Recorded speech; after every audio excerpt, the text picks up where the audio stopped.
Today we will be discussing the psychotherapy industry, and we are fortunate enough to be joined by Burton. Jean has been a registered psychotherapist for 24 years, and before that she was a counsellor for 5 years. Jean will give us some invaluable information into what it is like to be a psychotherapist and what the difference in the industry is between being a psychotherapist, a psychiatrist, and a psychologist. Fun fact about Jean is that she used to be involved in mask theatre, where she would help out in the workshops and in the performances. Hi Jean, thank you for being on the show today. Thanks, Michaela. So the first question that we always ask our guests is, what exactly do you do? Could you explain that please?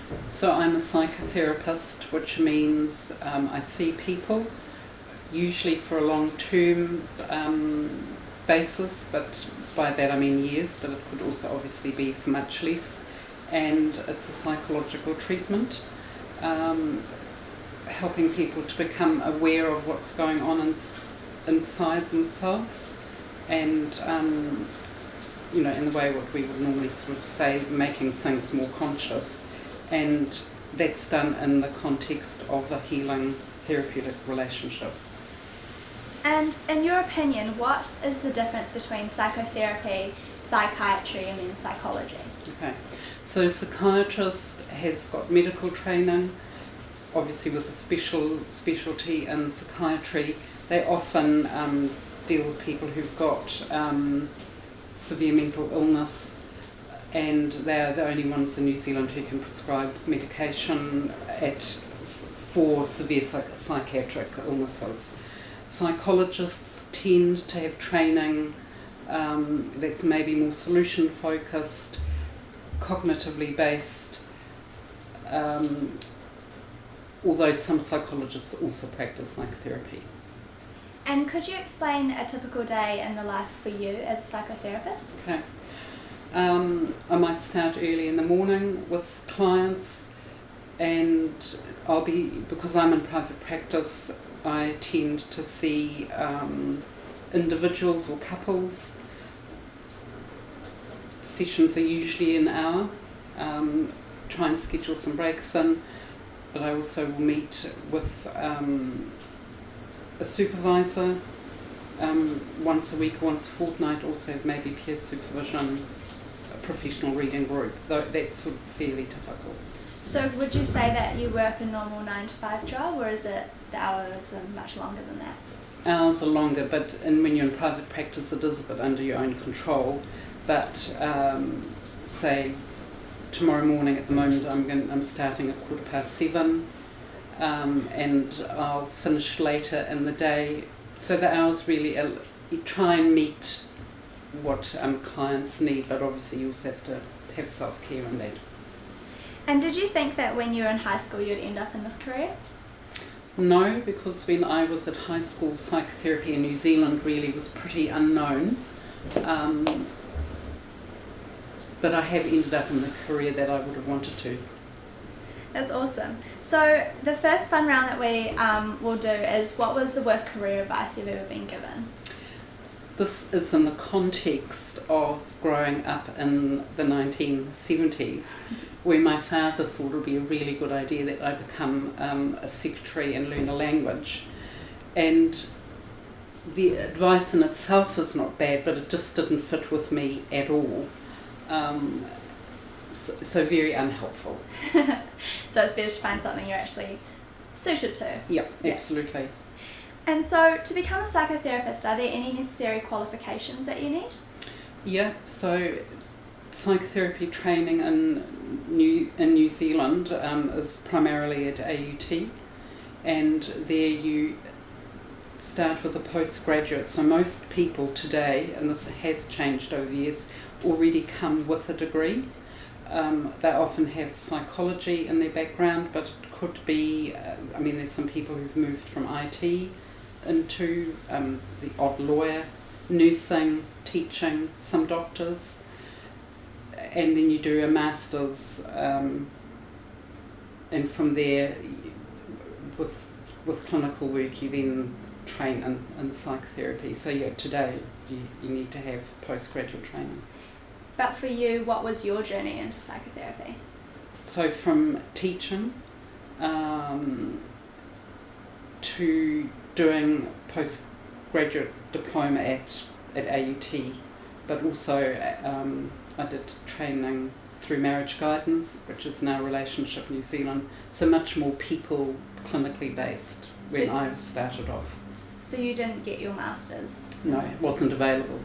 Okay. So it's a new thing? It's a new thing. Well, newish thing. And just another fun round. What was one of the most embarrassing things that happened to you in high school? Happened to me? Pretending to be a vampire. Okay. That's what you stymied. Yeah, definitely. And what was your first job in the psychotherapy industry, or the first job that was more related to what you do now? Actually, as a psychotherapist, I worked for South Auckland Mental Health in a unit that worked with people who had personality disorders. And would you say that that was invaluable experience in getting into what you do now? Absolutely, it was part of my, initially part of my training, and then they created a job, and I was extraordinarily lucky to work with a psychiatrist and a nurse who had moved into practicing psychotherapy, and to be part of a team. And you talk a lot about how, I guess, psychotherapy has become more pronounced in New Zealand, and now you have to do a degree to have it. How has the experience of being a psychotherapist for 24 years changed throughout your time? I think it's definitely become much more regulated, because we are a regulated body now through the Psychotherapy Board, which wasn't the case when I first was working. And I guess it's become much more, the whole area has become much more professionalised. So when I started, people were generally doing volunteering through agencies, and there were some people who were practicing who'd had their training overseas who came to New Zealand. And so, just another fun round, what would you be doing if you weren't a psychotherapist? Maybe a funeral director. Okay. That's quite grim. Or not. What's the part that appeals to you about funeral directing? I still think it's dealing with people. Yeah. That makes sense. And so, just from your personal experience, what is your favourite part of your job? I think the privilege of being able to talk and be with people in long-term, particularly long-term relationships, and be allowed into their worlds. And I guess it's lovely to see growth and development, and you make changes in someone's life. Yeah. And what are some of the harder parts of your job? Dealing with a lot of trauma, a lot of grief, sadness that people experience. I think being with things that actually can't be changed, because that may be part of someone's journey, that decisions have been made or things happened to them that, clearly can't be changed, and part of that then has to be accepted. But I think grief and trauma takes a toll on psychotherapists.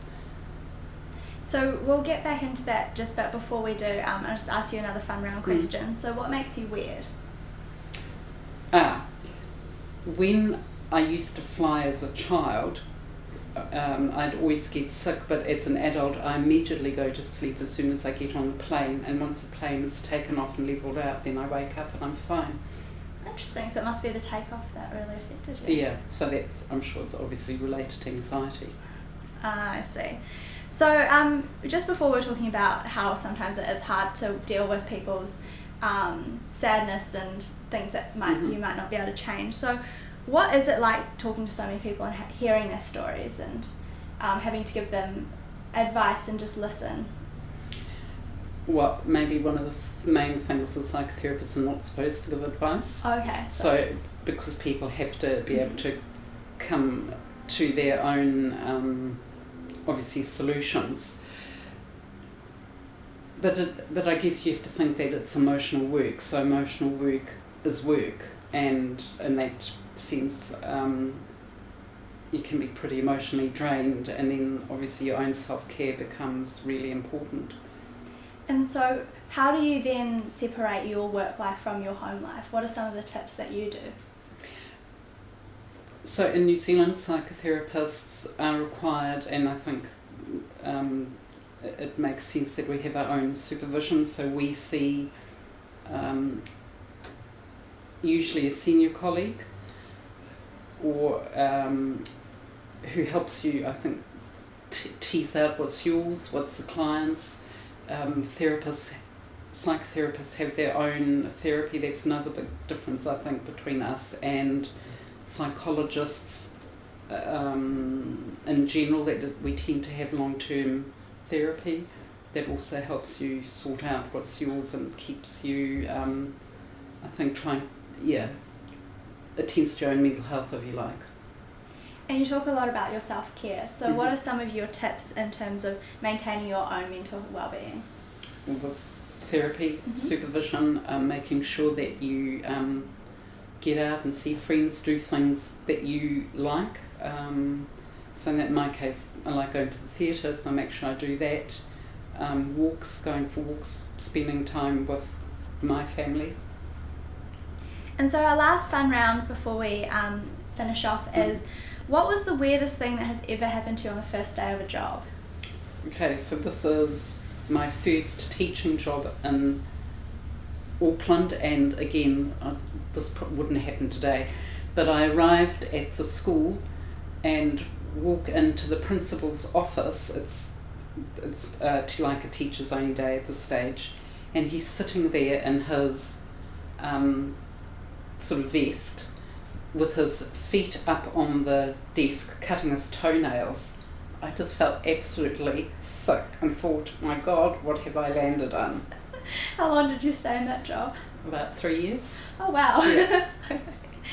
So in your opinion, what skills and traits would make a good psychotherapist? Being able to listen, being curious. I think you have to be interested in people and the world around us. Being able to think broadly, so that people are part of social structures, so be able to think in that way broadly and think deeply. And lastly, what are some things that people might not know about the psychotherapy industry?